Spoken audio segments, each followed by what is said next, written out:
Nyctography, Episode 20, 8 times the real swatting of GTA's Michael DeSanta. Ned Luke played Michael DeSanta, one of the 3 playable protagonists in Grand Theft Auto 5, arguably the most recognizable face of the best-selling video game of all time. After the game's success, Luke leaned into that fame rather than away from it, building a genuine side career live streaming himself playing GTA Online and other Rockstar titles for a loyal fan community. That visibility came with a real cost. Starting in November 2023, Ned Luke became the target of repeated swatting attacks, real crimes with real armed police officers responding to fabricated emergencies at his actual home, timed specifically so they'd happen live, on camera, in front of his audience. Swatting, for anyone unfamiliar, is exactly what it sounds like.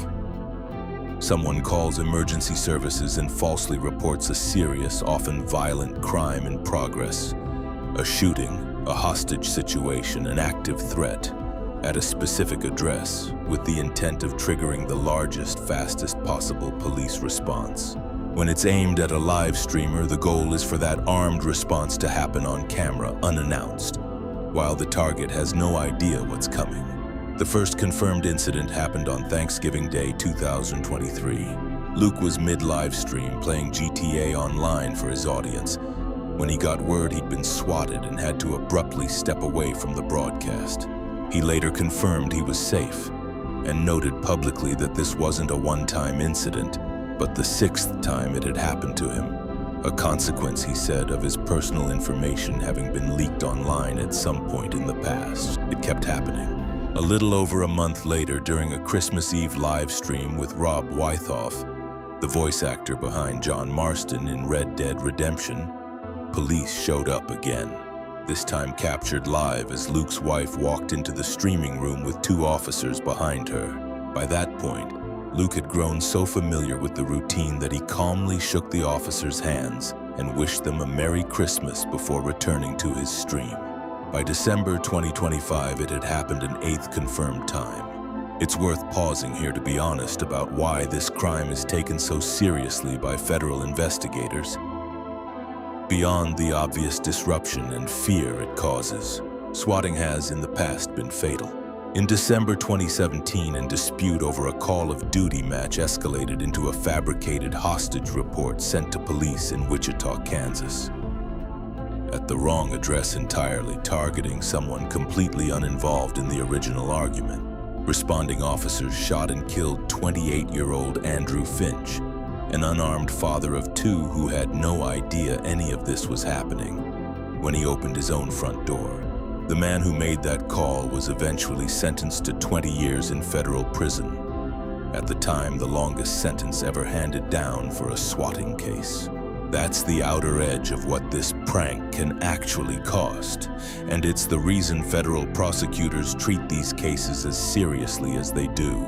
Luke's case never escalated to that outcome, but the investigation into who was targeting him moved forward regardless.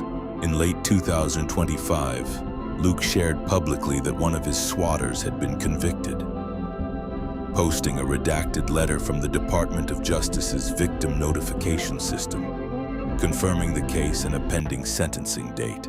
On June 2, 2026, Luke announced the sentence: 4 years in federal prison, followed by 3 years of supervised release, a genuinely rare outcome, since most swatting cases, even when identified, never result in federal prison time at all.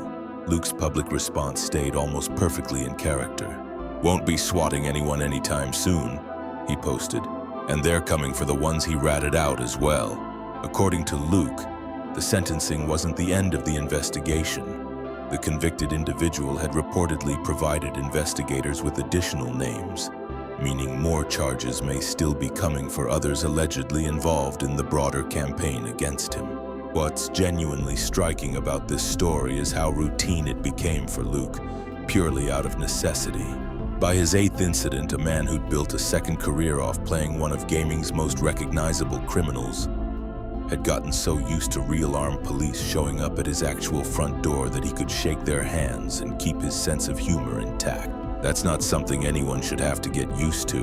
It's also, increasingly, part of the real, largely invisible cost of being visibly connected to one of the biggest entertainment franchises in the world.